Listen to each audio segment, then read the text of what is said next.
el gozo.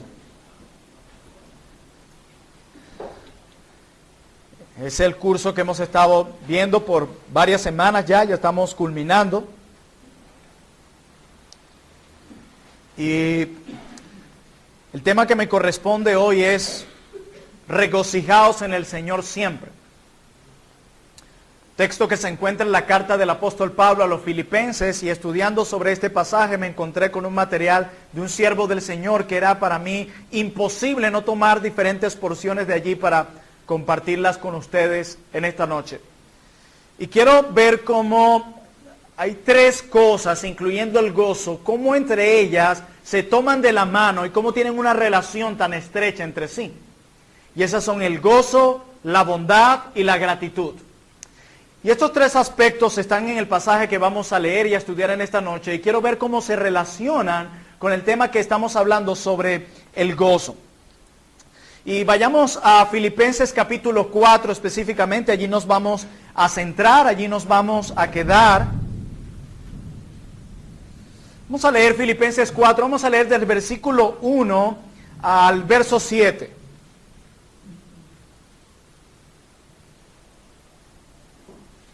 Filipenses capítulo 4, vamos todos a ubicarnos allá. Filipenses 4, versículo 1 al 7, leemos la palabra del Señor. Así que, hermanos míos, amados y deseados, gozo y corona mía, estad así firmes en el Señor, amados. Exhorto a Evodia y exhorto a Síntique que sientan lo mismo en el Señor. Asimismo te ruego también a ti, fiel compañero, que ayudes a las que combatieron juntamente conmigo en el Evangelio, con Clemente también y los demás colaboradores míos, cuyos nombres están escritos en el libro de la vida. Verso 4, aquí está nuestro texto. Gozaos en el Señor siempre, dice esta versión. Otra vez lo digo, gozaos. Vuestra amabilidad o vuestra gentileza sea conocida por todos los hombres, el Señor está cerca. Por nada estéis afanosos, si no sean conocidas vuestras peticiones delante de Dios en toda oración y ruego con acción de gracias, y la paz de Dios, que sobrepasa todo entendimiento, guardará vuestros corazones y vuestros pensamientos en Cristo Jesús. Amén. Luego de las palabras de reconciliación que Pablo menciona en el versículo 1 acerca de una dificultad que tenían problemas entre Evodia y Síntique, a las cuales Pablo las llama a tener un mismo sentir en el Señor. Luego de ese llamado a la reconciliación, Pablo nos llama a regocijarnos siempre. Y quizás el gozo, como veremos hoy, y la paz que reinaba en Filipos se había ido, y por ello les habla Pablo a regocijarse siempre. Hay dos maneras de interpretar las epístolas, y es tratando de encontrar su contexto inmediato y su contexto histórico. Su contexto inmediato son los versículos que vienen antes y los versículos que vienen después. Eso debe tener una unidad, hay una relación. De hecho, nuestro texto empieza con así que. Luego de viene esto. Y el contexto histórico es, hay algo que está pasando en esa iglesia que lleva al escritor a pronunciar esas palabras. Quiere decir que nada está por casualidad allí, ¿cierto? Algo está sucediendo en Filipos que Pablo tiene que decirle, regocijaos en el Señor siempre. Eso no fue que Pablo estaba en la cárcel así como sin hacer nada y dice, bueno, vamos a mandarle estos consejitos a los hermanos en Filipos. No, algo está sucediendo. Yo debo encontrar ese contexto histórico para poder entender la esencia de mi pasaje. Y yo creo que en nuestro versículo 4 que dice regocijaos en el Señor siempre, otra vez digo regocijaos, para mí la clave de ese versículo está en la palabra siempre. Siempre. Y lo pueden subrayar. ¿Por qué creo que la clave específicamente es regocijaos siempre? Por una razón. Porque tú y yo no podemos negar que hay ciertos momentos de nuestra vida en la que hemos experimentado gozo. ¿Cierto? ¿Qué sé yo, hermanos? El Señor respondió a esa oración que elevamos. El Señor nos concedió la esposa por la que oramos. El Señor nos concedió la vivienda por la que oramos. El Señor nos recordó por medio de la palabra su evangelio que tanto necesitábamos. Hay ciertas maneras o eventos, ciertos eventos de nuestra vida donde no podemos negar que hemos tenido gozo. ¿Verdad? Así que el problema en sí no es tener gozo. Porque yo creo que hay ciertos momentos de nuestra vida que sí hemos tenido gozo. El punto es que yo creo que el gozo en nuestra vida ha sido parpadeante, no ha sido siempre.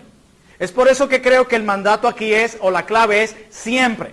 Repito, todos nosotros en algún momento de nuestra vida nos hemos gozado. Pero Pablo no está hablando de esos momentos intermitentes de lo que nos hemos gozado. Pablo dice, tiene que ser siempre. Y es aquí donde nuestras vidas hacen la diferencia. Porque una cosa es decir, mira, ¿tú te has gozado en algunos momentos de tu vida? Sí. Ay, yo también. Mira, Cristian, Joan, Jackson, ¿tú te has gozado en algún momento de tu vida? Sí. Oh, todos aquí tenemos algo en común. ¿Qué es eso en común que tenemos todos en este lugar, incluyendo el predicador? Es que todos en algún momento nos hemos gozado. Pero cuando decimos, y te has regocijado siempre, ay, ya llegó la diferencia. Ya el punto en común desapareció. Por eso es que creo que la clave aquí es siempre.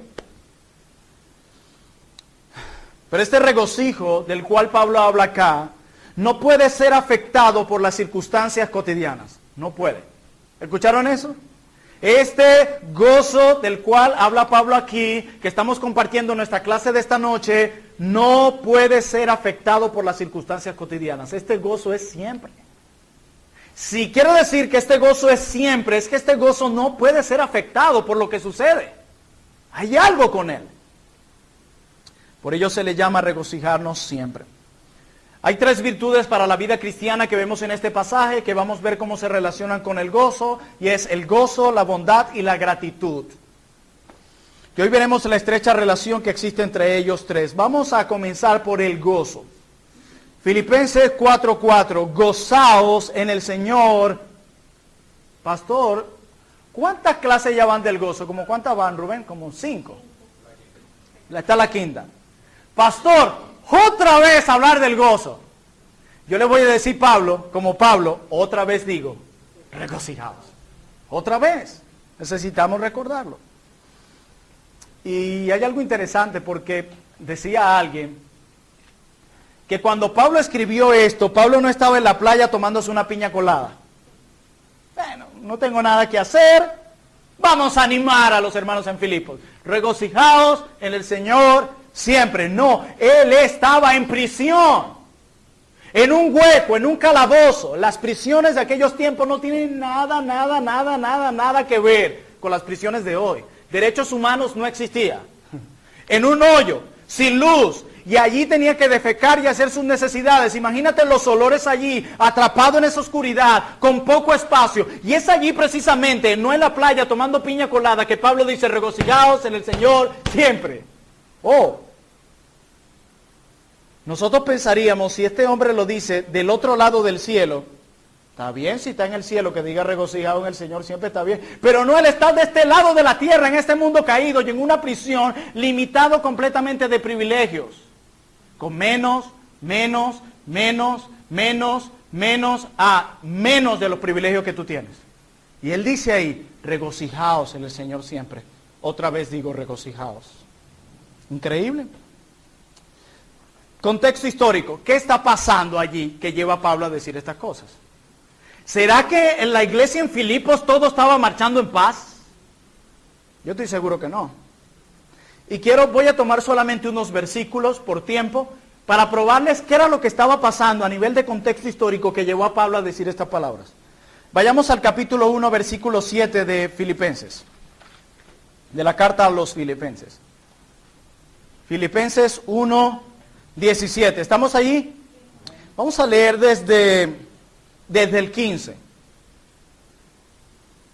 Y algunos, a la verdad, predican a Cristo por envidia y contienda, pero otros también de buena voluntad. Los unos anuncian a Cristo por contención, no sinceramente, pensando añadir aflicción ¿a qué?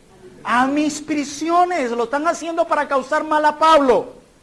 Y dice en el 18, que pues, que no obstante de todas maneras, o por pretexto o por verdad, Cristo es anunciado y en esto me gozo y me gozaré aún.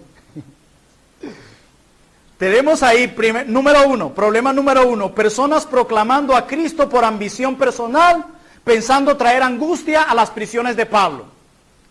Y a pesar de eso él dice, pero Filipenses, ¿y qué están predicando ellos? El Evangelio, pero lo están haciendo, Pablo, por contienda y para traer aflicción a tus prisiones. Dice Pablo, lo que pasa es que esto del Evangelio y del reino de Dios no se trata de mí. Entonces no hay problema que estén hablando de mí.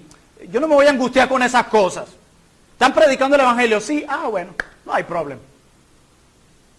Y los filipenses angustiados, están predicando el Evangelio por contienda, Pablo, y para añadir caso a tus prisiones. Sí, lo que pasa es que yo estoy muy poco preocupado por mí.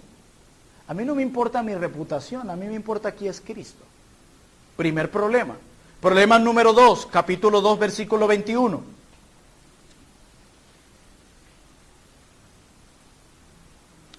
Dice, porque, ¿qué dice en su versión? Si me lo puede leer, Rubén. 2.21 de Filipenses.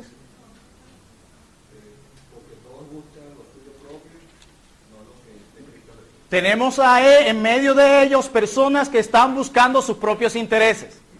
Tenemos primero aquellos que predican el Evangelio, no estaban haciendo nada pecaminoso, ¿cierto? Pero lo estaban haciendo con la actitud incorrecta. Ahora tenemos aquellos que buscan sus propios intereses. Y saben que también nos encontramos ahí en la carta, creo que está en el capítulo 3, si me ayudan, cuando Pablo habla de Epafrodito.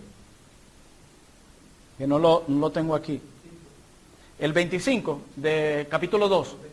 Ok, 2.25 dice, mas consideré, gracias hermano, mas consideré necesario enviaros a Epafrodito, mi hermano y colaborador, y compañero de milicia, y vuestro mensajero, y el que ministra mis necesidades. Wow, esto era Epafrodito. Dice el 26, porque tenía gran deseo de veros a todos vosotros, y se angustió porque habías oído que había enfermado, pues en verdad estuvo enfermo a punto de morir. Otro problema en Filipos, uno de los miembros de la iglesia casi muere. Problema número 3. Capítulo 3, versículo 2, otro problema. Capítulo 3, versículo 2. Guardaos de los perros, guardaos de los malos obreros, guardaos de los mutiladores. Aquí tenemos a judaizantes en medio de ellos. Unos predicando el Evangelio por contienda y para añadir aflicción a Pablo. Otros haciendo todo por intereses propios. Otro, Epafrodito se está muriendo, uno de los miembros de la iglesia. Otro, falsos maestros en medio de la iglesia, judaizantes. Y no termina ahí, capítulo 3, verso 18. Porque muchos andan por ahí, de los cuales os dije muchas veces, y ahora lo digo llorando, que son enemigos de la cruz de Cristo. Ahora tenemos a enemigos de la cruz de Cristo también. Pero no termina ahí, capítulo 4, versículo 2. Exhorto a Evodia y a Síntique que tengan el mismo sentir en el Señor. Hay un problema entre hermanas.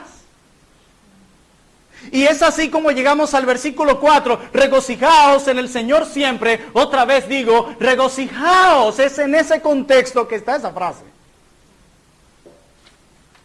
¿La cosa estaba marchando bien en Filipos?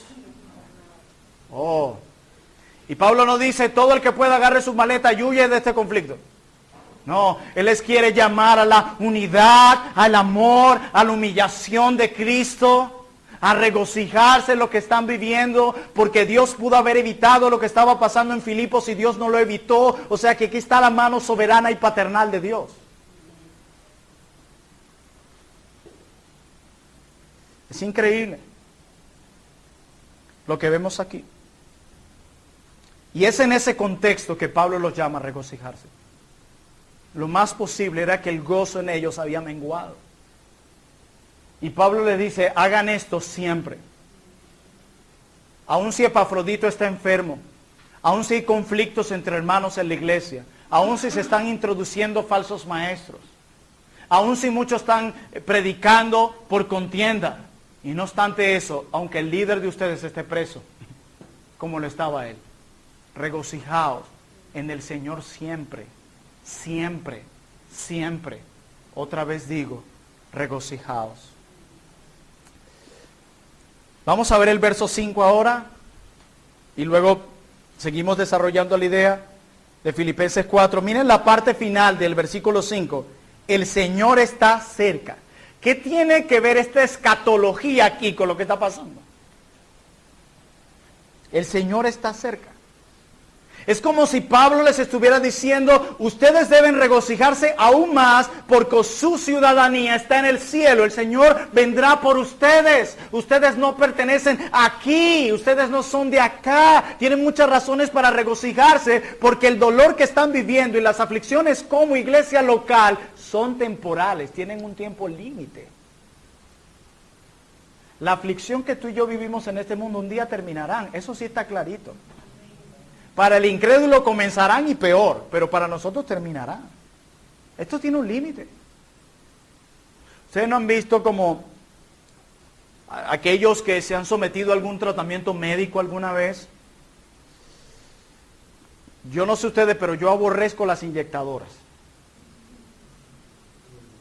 Y más aquellas que cuando te van a colocar la inyección parece que fuera cemento lo que estuviera allí mezclado con agua. Te dicen, de espalda, por favor. Oh. Pero cuando te dicen, pero este tratamiento es solo por 3 meses. Oh, tiene un límite. Es largo, pero tiene un límite.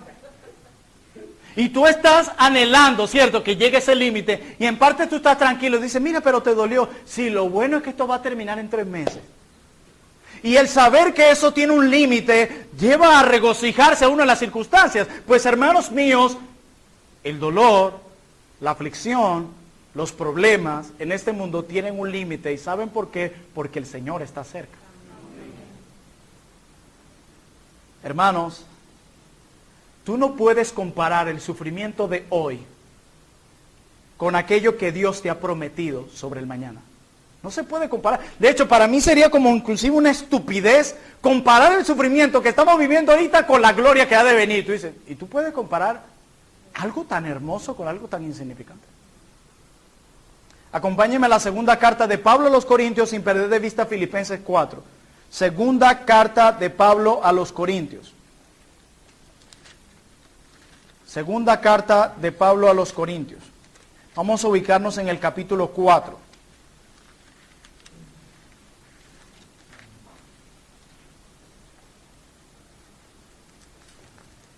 Segunda carta de Pablo a los Corintios,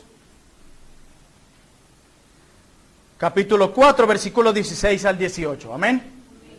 Por tanto, no desmayamos. Antes, aunque nuestro hombre exterior se va desgastando, el interior no obstante se renueva de día en día. Porque lo leve... Oye, Pablo, pero ¿este Pablo se pasó? Porque lo leve de nuestra tribulación, y añade otra palabra, momentánea, produce en nosotros un sobremanera excelente y eterno peso de gloria, no mirando nosotros las cosas que se ven, sino las que no se ven, porque las cosas que se ven son temporales, pero las que no se ven son eternas. Leve tribulación. Pablo está hablando de todas las tribulaciones. Ya va, este no es el que está en un calabozo. Este no es el que estuvo en naufragios de manera horrible. Este no es el que experimentó escasez y hambre y dolor. Este no es. Y él llama a las tribulaciones leve. Imagínense que Pablo descendiera y nos acompañara al Central Madirense. Inmediatamente está allí Plinio. Ay, mira la cola para comprar harina. ¿What? Diría Pablo. ¿Tú te quejas por eso? Déjame echarte unos cuentos, unos naufragios y una cosa en la cárcel para que tú veas. Eso que tú estás viviendo es leve. En la cola, ahorita veríamos aquí una cola increíble. Ya yo había hecho esta nota y tuve que recordarme. Y yo me imaginé de nuevo a Pablo diciendo, esto es leve. Le decimos, un dolor de estómago del Señor. Si tan solo no tuviera estómago, decimos, es leve.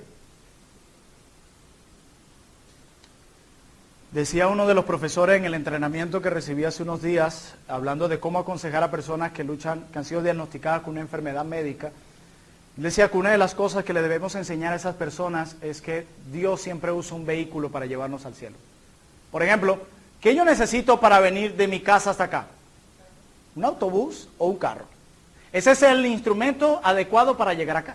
Bueno, el instrumento que Dios usa para llevarnos al cielo son las enfermedades. Así es. Así es. Y son leves, porque tienen un límite. Un límite. Un límite. Hermanos, es leve. Y Pablo dice, y momentánea. Piensa eso. Piensa en cualquier dolor. Y piensa que Pablo se te pusiera al lado. Leve. Pero Pablo, tú no ves. Sigue siendo leve.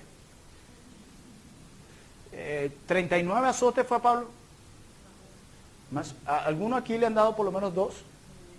Es más, ni cuando pequeños nos azotaban como lo hacían los romanos. Mi papá era un pequeño romano, pero no era romano. Y a pesar de eso, Pablo dice, es leve. Y si miras a Cristo, al Redentor de nuestras vidas, y comparas el sufrimiento de Cristo con el tuyo, es mucho más leve. Muy leve. Momentáneo. Es leve. De verdad, nuestro cristianismo de hoy a veces da vergüenza. Y si los apóstoles o los mártires nos vieran quejándonos hoy, dirían, ¿qué? Señor, ¿y él y ella son cristianos? Sí, también tengo hijos así. Hermanos, lamentablemente, y quiero añadir esto en cuanto a lo que vamos a hablar acá, y es que nuestras preocupaciones tienden a ser futuristas. Siempre nosotros estamos preocupados por el futuro. Y nuestras tristezas, pasadas. Nuestras tristezas tienen que ver con el pasado y nuestras preocupaciones con el futuro. Siempre es así. Decía Steve Vai, ponga el pasado en su lugar. ¿Dónde? En el pasado. Hermanos, y ¿sabes qué veo hoy en el cristianismo? Y me incluyo con toda vergüenza. Y es que pareciera que hay placer en preocuparse. ¿Escucharon eso? Pareciera que hay placer en preocuparse. Parece que ya el preocuparse se ha vuelto algo de nosotros. Si pasamos un día sin preocuparnos por algo, como que le faltó algo a mi día.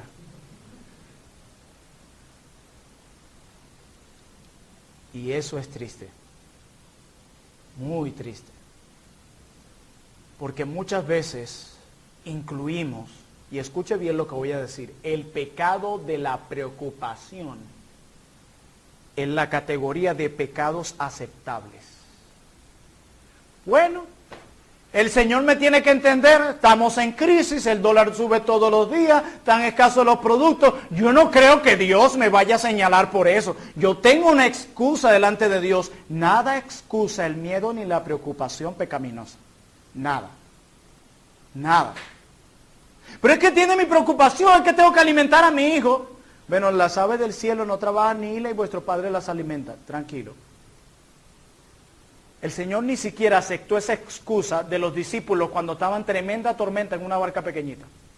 ¿Y tú crees que va a aceptar la tuya? ¿Sabes lo que le dijo el Señor a aquellos que se preocuparon en medio de la tormenta en la barca? Hombres de poca fe. ¿Qué, Señor? ¿Tú lo estás viendo? Se nos va a traer el mar, esto chiquitico y esa gran tormenta y tú nos dices eso. Sí, porque no hay nada que excuse tu preocupación y tu miedo porque yo estoy contigo. Deja de excusar tu miedo y tu preocupación. Porque es un pecado como el adulterio y la fornicación. Porque es una afrenta ante la soberanía y el cuidado de Dios para contigo. Igualmente, igualmente. Y de verdad me preocupa y me duele que hoy día se ha vuelto un placer el preocuparse. Hermano, tú debes aborrecer eso como cualquier otro pecado. Y voy a explicar por qué esto tiene una conexión con el gozo enorme. Hermanos, ¿saben qué sucede? Que las cosas por las que muchas veces nos preocupamos, futuristas, nunca ocurren. ¿Se han dado cuenta de eso? ¡Compre comida! Que todavía hay gente que tiene sardina enlatada aquel tiempo, eso es lo bueno, todavía le quedó una reserva. Hay que tener allí. Dios santo. Mira, decía un siervo del Señor, los gusanos te comen cuando estás muerto, pero la preocupación te come cuando estás vivo. ¿Escucharon eso? Los gusanos te comen cuando estás muerto, pero la preocupación te come cuando estás vivo. Muchos terminan con problemas en el corazón, con una soga en el cuello, totalmente delgados, y no es precisamente porque no comen, la preocupación. Yo a veces, hermano, me dice, es que yo vivo preocupado. Y yo, pero en tu caso al revés, la preocupación te engorda. Yo no creo que tú estés preocupado, yo creo que Dios te ha dado mucho. Entonces, como ya es común hablar de la preocupación, hay que soltarla ya porque sí. Ay, hermano, la situación. Bueno, de verdad, el libreto. Ay, sí. Y no nos escandaliza ver a hermanos preocupándose por las cosas, pero sí nos escandalizaría escucharlos hablar sobre una conversación inmoral. Yo estoy pensando acostarme con aquella hermana antes de casarme. ¡Oh! ¿Qué es eso? Ese hermano merece ser disciplinado.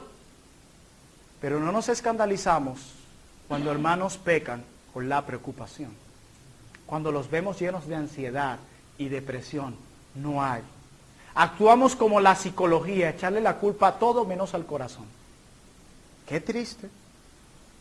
Pero Pablo, luego del gozo, nos habla de la bondad. Y hermano, yo quiero decirle este dato y va conectado con el tercer punto. Si hay algo que nos corta el gozo en nuestras vidas, es la preocupación. Mucho. Bondad. Dice Pablo en el versículo 5. Vuestra amabilidad o vuestra bondad sea conocida por todos los hombres, el Señor está cerca. Y esta palabra bondad en el griego no se acostumbraba a definirla tanto, sino a ilustrarla. Era más fácil ilustrarla. Y así sucede con muchas palabras en griego. Y esta palabra bondad aquí se refiere a alguien que no insistía en sus derechos. ¿Escucharon eso? Alguien que no insistía en sus derechos. Ya va. ¿Qué tiene que ver esto con el gozo? Ya va. También se decía de esta palabra en su idioma original que era alguien que no vivía tanto por la letra de la ley, sino por el espíritu de la ley. Alguien que era capaz de ceder. ¿Se acuerdan de Pablo en el capítulo 1, versículo 17, cuando le dijeron que muchos estaban predicando por contienda y para traer aflicción a sus prisiones? Lo que él dijo, si están predicando el evangelio, no importa por pretexto. ¿Sabes lo que dice Pablo? Me gozo.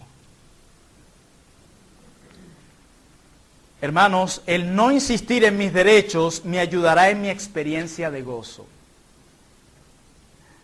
Cuando no vivo como Cristo vivió, quien no exigió sus derechos, experimentaremos gozo cuando vivimos como Cristo vivió. ¿Saben que hay algo que nos lleva? Imagínense que Pablo, en lugar de decir eso en el capítulo 1, verso 17, con que están predicando por contienda. Con que están hablando de mí para traer aflicción a mis prisiones. Ya tú vas a ver. Y ese hombre metió en un calabozo. Impotente sin poder salir y decirle en la cara a estos hombres lo que estaban haciendo. ¿Qué hubiese pasado con Pablo? Oh, rabia, amargura. Ya no hay gozo. Pero ¿qué pasa cuando Pablo dice, ¿están predicando el evangelio? Sí. Bueno, es que se trata de Cristo, no de mí, yo voy a ceder.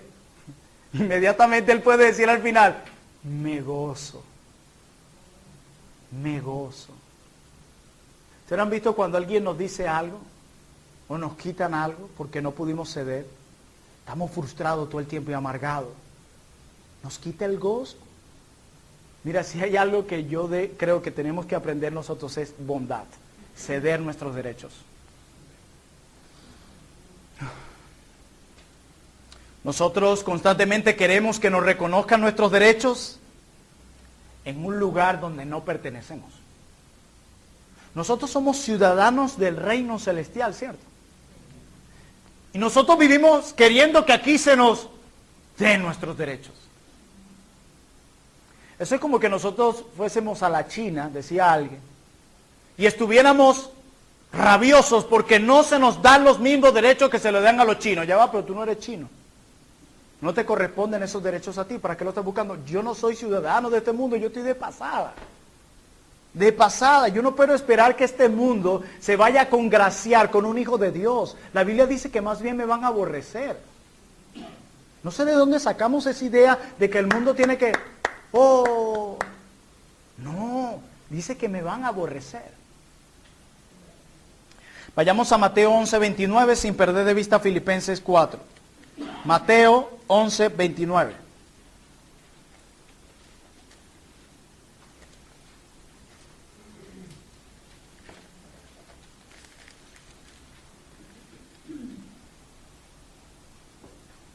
¿Estamos allí? Llevad mi yugo sobre vosotros y aprended de mí que soy manso, y la palabra allí es la misma usada en Filipenses 4 para bondad. Llevad mi yugo sobre vosotros y aprended de mí que soy manso y humilde de corazón. Señor, ¿y qué pasa si yo crezco en esto? Hallaréis descanso para vuestras almas.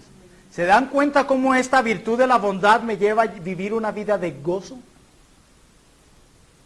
La experiencia de gozo, hermanos, no está relacionada a las circunstancias, sino al carácter de Cristo en nosotros.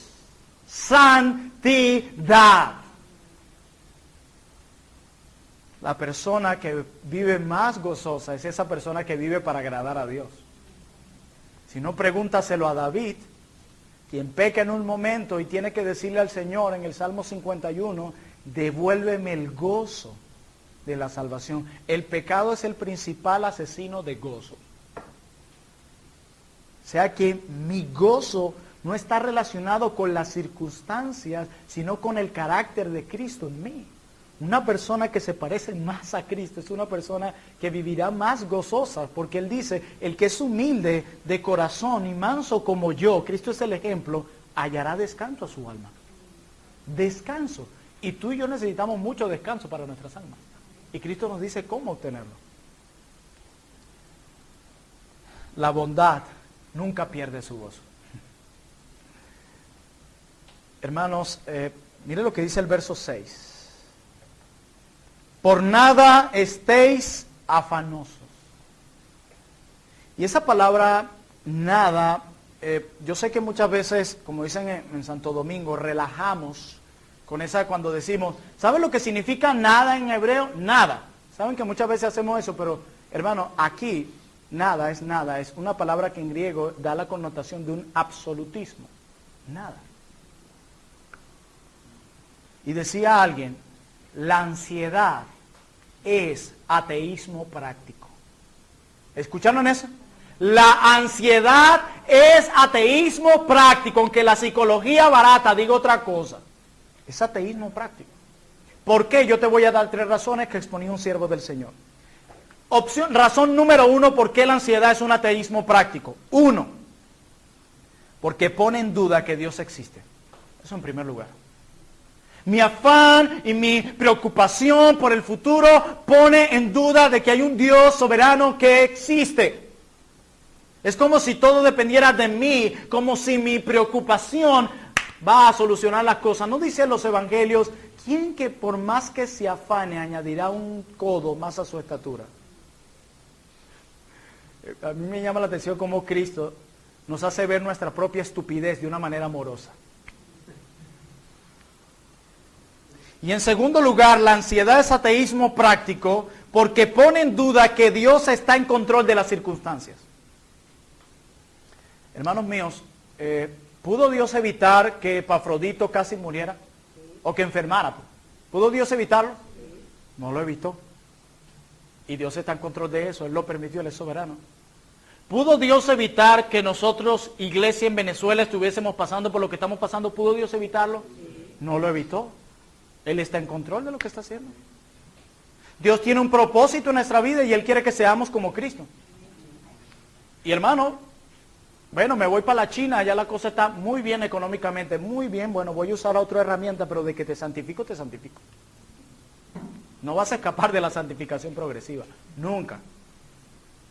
Y la tercera razón por la que la ansiedad es ateísmo práctico es porque pone en duda que Dios es benevolente y que nada coopera a bien como Dios lo afirmó. Pone en duda eso porque mi ansiedad está poniendo en duda que Dios es benevolente conmigo. Él dijo que todo lo que yo viviera lo iba a usar para bien. No, pero yo no creo eso. Prefiero dar cabida a la ansiedad. Por eso es que la ansiedad es ateísmo práctico. Pone en duda que Dios existe, que Dios está en control y que Dios es benevolente y que todo lo que Él permite obra para bien. Pone en duda todas estas cosas. ¿Se dan cuenta que la preocupación y el miedo no es un pecado permitido? Yo creo que el infierno también está lleno de ansiosos. Claro que sí.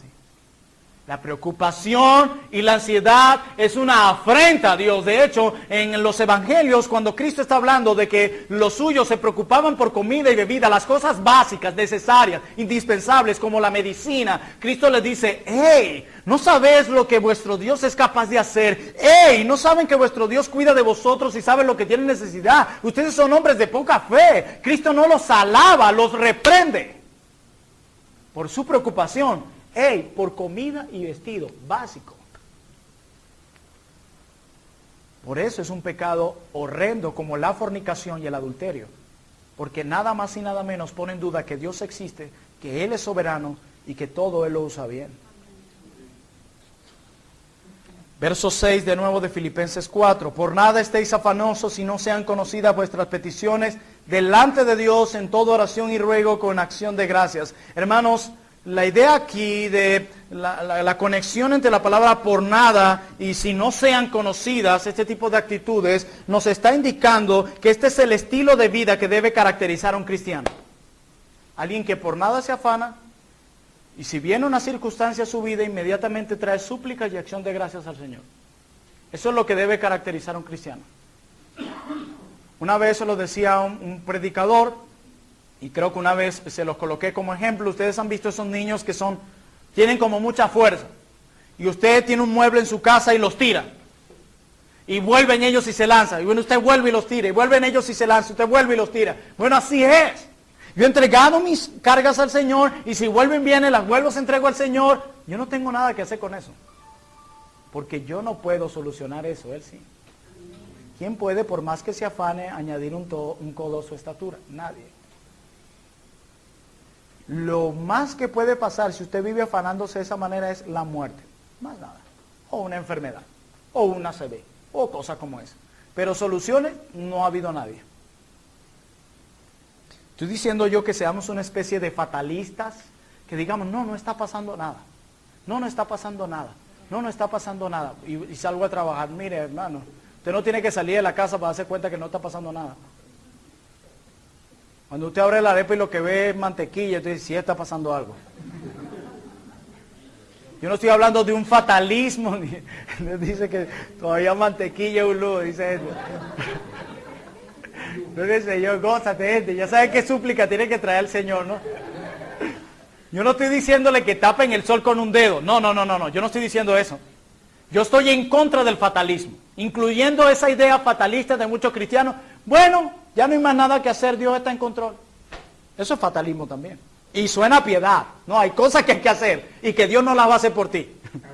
Así de sencillo. Tú eres responsable. Tú no eres un títere ni de Dios ni eres un títere del diablo. Tú eres un agente responsable. El punto es que cuando esas situaciones vengan a mí, hay algo que hacer. Y el texto lo dice. Primero me prohíbe por nada. Estéis afanosos o preocupados por nada. Ya va, Pablo, pero Epafrodito se está muriendo, hay falsos maestros, tú estás preso, muchos están predicando por contienda. Tenemos varios argumentos para preocuparnos. Sí, pero Dios dice que no hay nada que justifique nuestra preocupación. Y nada es nada, Filipenses. Nada. Nada. En medio de la preocupación nos estamos perdiendo de llevar vidas de gozo. Y los lingüistas dicen que el absolutismo nada, aquí en Filipenses 4, implica que ya y junto al imperativo, porque hay un absolutismo y un imperativo.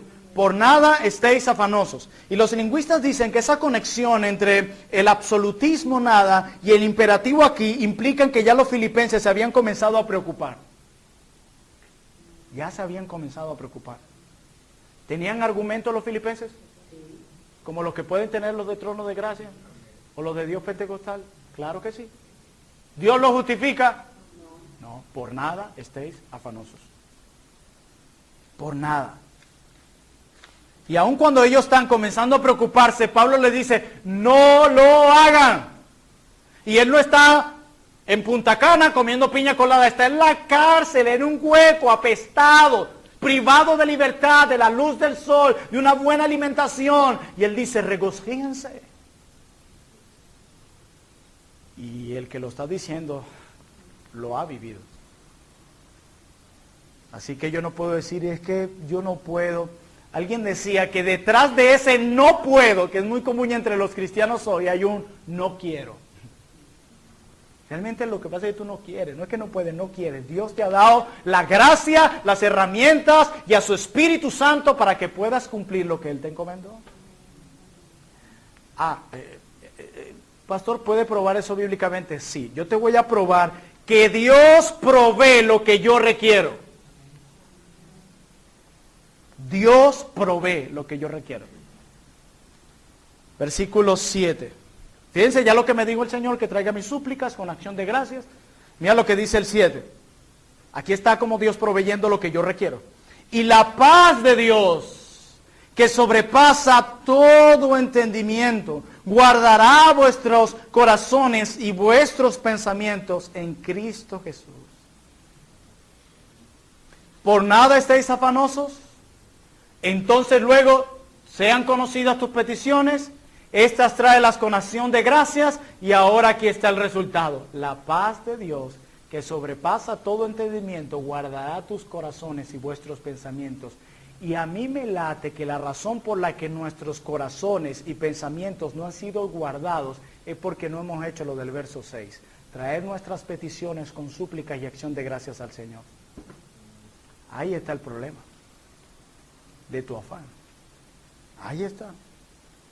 Hermanos, la preocupación de ser un siervo del Señor es una afrenta a Dios porque no reconozco su control en mis circunstancias.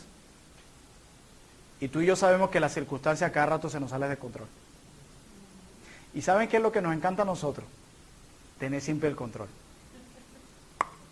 Ustedes no han visto cuando uno, yo no sé si antes les pasaba, a mí me pasaba mucho, mi papá cuando se apoderaba del control, eso no lo soltaba a nadie.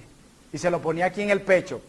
El que se acercaba ahí, estuviera yo ahorita, si me hubiese acercado, Plinio el Mocho. Nos gusta tener el control de todo. De todo. Y cuando alguien llega y nos los quita, por ejemplo en el matrimonio, el esposo quiere tener el control. Y cuando la esposa intenta quitárselo, queremos tener el control.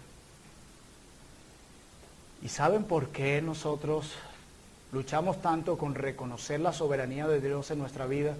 Porque es reconocer que Él tiene el control y no yo. O sea que el problema no es de intelectualismo, no que yo no sé la soberanía de Dios. Léete el libro de Arthur Pink de la soberanía. Se lo puede leer 3 veces, hermano, pero si eso no lo lleva a su alma y se humilla, no va a pasar nada. Debe haber un conocimiento experimental. Y eso es lo que le falta a muchos. Intelectual, fino. Experimental, 0. Y Dios trae estas calamidades a la iglesia en Filipos para que ellos puedan conocer a Dios de manera experimental. Así como nosotros. Y Pablo dice, con súplicas. Esto habla de una oración incesante, una oración continua, ferviente. Y dice, acción de gracias. ¿Notaron que incluye los 2 elementos, la súplica y la acción de gracias? No es que puedes tomar uno y el otro no. Y esto es interesante porque yo puedo venir al Señor derramado y decir, oh Señor, te suplico que proveas el alimento, o la salud de mis hijos, o el trabajo que no tengo. En esa parte yo creo que no hay problema. Pero añadirle al final de esa súplica acción de gracias. Decirle, gracias Señor, por lo que estas circunstancias están produciendo en mí. Gracias Señor por esta espera en la que me tienes porque me está haciendo más a Cristo. Gracias Señor por esta oposición que se me ha presentado porque me está ayudando a mostrar tu carácter. Esa parte le falta a nuestras oraciones. Y me late que eso sucede Porque no estamos agradecidos que Dios haya traído eso a nuestra vida. Fíjate que nos hemos creído la del mundo. Yo no me merezco esto. Hay muchos cristianos que creen así. Y tienes razón. Tú no te mereces eso. Tú mereces ese el infierno, no eso. Tú no mereces que te haga falta comida en la casa o que no tengas dinero para suplir necesidades. A ti lo que mereces es el infierno. Tu problema es que crees que mereces muchas cosas. Y por eso es que vive frustrada todo el tiempo, porque es que crees que merezco. Y hay un sentido de aprobación en ti que aunque no lo tienes te frustra. Ese es tu problema con tu ansiedad y tu depresión y tus preocupaciones. No es porque no tienes, yo creo que aquí muchos tienen, sino que lo que pasa es que no tenemos más. Ese es nuestro problema. Y particularmente el contexto de aquí era un problema de la comunidad en Filipos. Era un problema en la iglesia de Filipos. Como los problemas que Trono de Gracia puede experimentar en la vida, porque somos una iglesia compuesta por pecadores. Nosotros no hemos llegado a la gloria y podemos estar experimentando situaciones como las de Filipos, hermanos que casi mueren, hermanos presos por causas injustas. Podemos ver que falsos maestros se meten en medio nuestro, o que pudiéramos encontrarnos con personas que están enseñando lo correcto con las motivaciones incorrectas, como el capítulo 1, versículo 17. Es como dirían, pero estás enseñando algo malo, pero no lo estás enseñando correctamente. Y podemos estar viviendo todas estas cosas en nuestra iglesia. ¿Y qué vamos a hacer? ¿Dejarnos arropar por la ansiedad, por la ira y tratar de escapar de estos problemas? No, Pablo nos dice cuál es la razón y Pablo les da la solución a una iglesia que tenía muchos problemas, entre ellos herejías, judaizantes. ¿Tú sabes el nivel de eso? Y a pesar de eso, la solución de Pablo es: traigan al Señor sus súplicas con acción de gracias. Regocíjense siempre en lo que están viviendo, filipenses. La paz de Dios, que sobrepasa todo entendimiento, guardará vuestros corazones y vuestros pensamientos en Cristo. ¿Se dan cuenta de dónde viene esa paz? De Dios, es la paz de Dios. Quiere decir que yo no la puedo producir. No puedo. Pablo dice: gozo, bondad, gratitud, y ahora resultado, yo tengo paz. Ese es el orden. Y esa paz viene de Dios. No hay nada dentro de ti que pueda producir esa paz. Tus hijos no te pueden dar esa paz. Ellos la necesitan también. Tu esposa no te puede dar esa paz. Ella la necesita también. Tu vecino no te puede dar esa paz. Otra nación tampoco la necesita también. Repito, donde quiera que te vaya, el Señor va a llevar su cincel, pero Él te va a santificar. Esta paz viene de Dios. Pablo quiere que los filipenses entiendan que la paz que ellos necesitan en medio de las situaciones difíciles que están viviendo como comunidad de gracia, esa paz no va a venir de nada, ni siquiera que las circunstancias mengüen, porque más bien pueden empeorar. No, la paz viene de Dios. De Dios. Yo estoy terminando ya, pero quiero dejar algunas cosas claras. Y una de ellas es que la presencia de esa paz no es la ausencia de tribulación. ¿Escucharon eso? La presencia de esa paz que Dios la da, como dice un siervo del Señor, no es la ausencia de tribulación. Pastor, explíqueme eso. Vamos al Evangelio de Juan, según San Juan, perdón. Evangelio según San Juan, capítulo 16.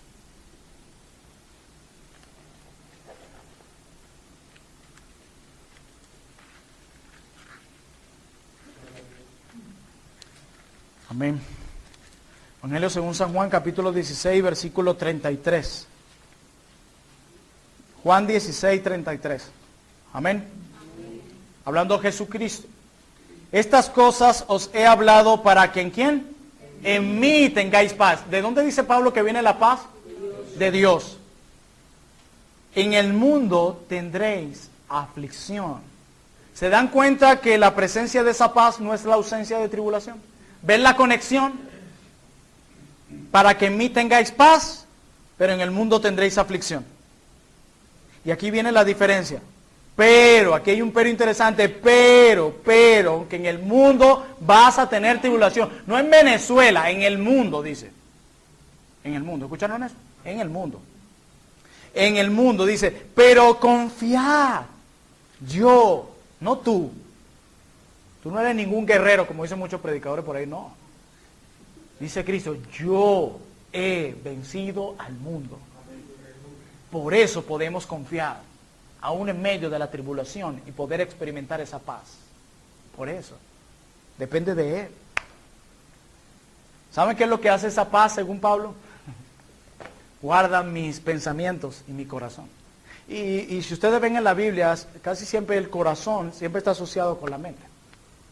Con la mente. ¿Y saben de qué guarda la paz de Dios mi corazón y mi mente en medio de las circunstancias difíciles? Lo guarda del resentimiento, de la ira, de la depresión, del miedo, de la ansiedad, puntos suspensivos. Esa paz de Dios guardará mi corazón y mi mente de esas cosas. Y créeme, los hermanos en Filipos, yo estoy seguro que fueron muy tentados a la ira con estos hombres que predicaban por contienda y por los falsos maestros. Fueron muy tentados al miedo cuando Epafrodito se estaba muriendo. Fueron muy tentados a la ansiedad cuando Pablo seguía preso. Y Pablo les dice, si ustedes hacen eso, la paz de Dios guardará vuestros corazones y vuestros pensamientos en Cristo Jesús, así como lo ha hecho conmigo. Yo estoy seguro que Pablo, ahí en ese hueco donde estaba, eso era lo que había hecho la paz de Dios en él. Había guardado su pensamiento y su corazón, aún el del resentimiento, de la ansiedad, de la frustración, de la depresión y de muchas cosas más. Y Pablo no era una especie de Iron Man, era un hombre sujeto a pasiones, como tú y como yo. Lo que hacía la diferencia en Pablo era Cristo. Nosotros nos preguntamos, ¿qué hacía que Pablo viviera gozoso de esa manera? En el capítulo 1 él lo dice, para mí el vivir es Cristo y el morir es ganancia. Para él vivir era Cristo. Para él era todo. Yo les recomiendo a ustedes, lean sobre Cristo, lean los evangelios y miren lo que Él nos muestra de Cristo. Lean Romanos y vean lo que habla de la obra de Cristo. Lean libros que hablen sobre la suficiencia de Cristo. Lean Sinclair Ferguson en su libro Solo en Cristo. Lean también a Martin Lloyd-Jones sobre Cristo. Lean eso. Lean de Piper Cuando no deseo a Dios. Léanlo. Lean de Piper Los deleites peligrosos. Lean. Saturen sus mentes de Cristo. Busquen en la Biblia todo lo que enfoque a Cristo. Mediten el Salmo 22 de Cristo. Mediten Isaías 53 sobre la obra de Cristo. Medita Gálatas sobre las promesas que Cristo compró y aduéñate de a ellas porque Él las compró en la cruz para ti. Es Cristo. Para Pablo el vivir era Cristo. Nuestro problema es que el vivir no es Cristo. Es otras cosas menos Él. Él es la perla de gran precio, el tesoro apreciado, Él es. Es Cristo y solo Cristo. No se trata de ti y de mí, hermanos. A veces decimos, ¿y será que yo toda mi vida en esta tierra y Dios nunca me va a conceder esa casa que tanto quiero en la playa? ¿O mis hijos? ¿O aquella catira hermosa de ojos azules, americana y que habla español a la vez? ¿Saben por qué no te va? Dios no se centra en ti. Porque es que la historia bíblica no se trata de ti, se trata de Él. De hecho, lo que Dios te da, lo que tú le pides a Dios que Él te da, eso es pura gracia. Porque es que la historia no se trata de ti, se trata de Él. Yo no debo andar buscando en la vida que Dios me dé esto, que si no me dio aquello. No, hermano, la historia no se trata de ti. El personaje principal de esta historia es Dios. Usted ni en utilería está. De broma barriendo, y es un privilegio porque no merece estar ahí. El personaje de la historia es ese que hace tronar los cielos, es Él. Él es el personaje principal de esta historia, no se trata de ti. El problema tuyo es que estás tan enfocado en ti, y eso es tus frustraciones, porque no tienes lo que quieres. Se trata de Él, no de ti. Tienes que empezar a tener una visión correcta de Dios. Estudia los atributos de Dios de Arthur Pym. Estudia a J.I. Packer cuando habla de Dios. Estudia. Ve. Conoce a Dios. Que tú puedas tener una visión correcta de Dios. Estudia sobre antropología, lo que el hombre es, y deja de creerte el bueno de la película porque eres el malo de la historia. Eso eres. Recuerden, se trata de Él. Los filipenses tenían que entender lo que la paz venía de Dios, no de los problemas de la iglesia que se apaciguaran, no, de Dios. Alguien decía, mira a tu alrededor y estarás distraído. Mira hacia adentro y estarás deprimido. Mira a Jesús y estarás calmado. Él es el que calma la tempestad, no tú. No es Nicolás Maduro el que calma la tempestad, es Jesucristo. Es Él, es Jesús. Hermanos, en este mundo tendrás tribulación, ¿lo sabes? Vivimos en un mundo caído, ¿lo sabes? Una vez se los decía, ¿cómo recibe este mundo caído a una criatura cuando llega? Así recibe este mundo a un ser humano con un golpe. Así nos recibe este mundo. ¿Y cómo entramos nosotros a este mundo? ¿Cómo lo recibimos? ¿Con alegría? ¿Con llanto? Ese es el resultado de vivir en un mundo caído. Eso es como vivir en Petare y quejarse de la inseguridad. Vivimos en Petare. ¿Cierto, Pacheco? ¿Qué vamos a quejarnos de eso? Vivimos ahí. Vivimos en un mundo caído. Yo quiero que no se te olvide. Algunos quieren un pedacito del cielo aquí en la tierra. Aquí no es. Aquí estás de pasada. Yo no sé tú, pero mi pasaporte celestial dice extranjero y peregrino en esta tierra. Yo no sé el tuyo. Yo no soy de acá. Mi ciudadanía final es allá. Hermanos míos, oremos, supliquemos, dando gracias, y vendrá la paz. ¿Y saben qué es lo que me gusta cuando termina el 7? Y guardará vuestros corazones y vuestros pensamientos en Cristo Jesús. En Cristo, no en el mundo, y mucho menos en la carne, porque la carne constantemente se desespera. No, en Cristo. En Cristo. Regocijaos en el Señor siempre. Y la razón no está en un fatalismo, sino en ir a Dios con súplicas y gratitud, reconociendo que lo que Él ha dado la bienvenida a mi vida, sufrimiento, dolor, enfermedad, escasez, lo que sea, lo está usando para su gloria. Y yo quiero vivir es para su gloria, no para la mía. Por eso me contento en eso, porque Él lo va a hacer para su gloria. Y para mi bien, para beneficiar mi alma. ¿De qué manera me va a beneficiar mi alma? Haciendo de mí una réplica de Cristo. Y si hay algo que tú y yo no podemos negar esta noche, es que tú y yo necesitamos ser como Cristo, ¿o no? Nuestro carácter necesita conformarse al de Cristo. Y Dios dice, tranquilo, yo voy a utilizar circunstancias para hacerlo. Y dice, y la paz de Dios guardará tu corazón y tus pensamientos en Cristo.